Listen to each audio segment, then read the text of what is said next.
Әйел адам намазды жалғыз оқыса дейді, өзі ғана еститіндей дәрежеде оқуға бола ма, іштей емес дейді. Іштей намаз оқу деген сөз ауыз жыбырлау керек, ерін жыбырлау керек, былай.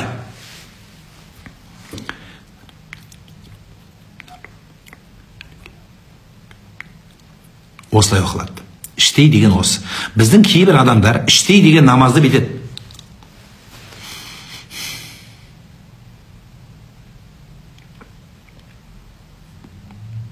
Аллаху акбар. Бұл намаз болмайды.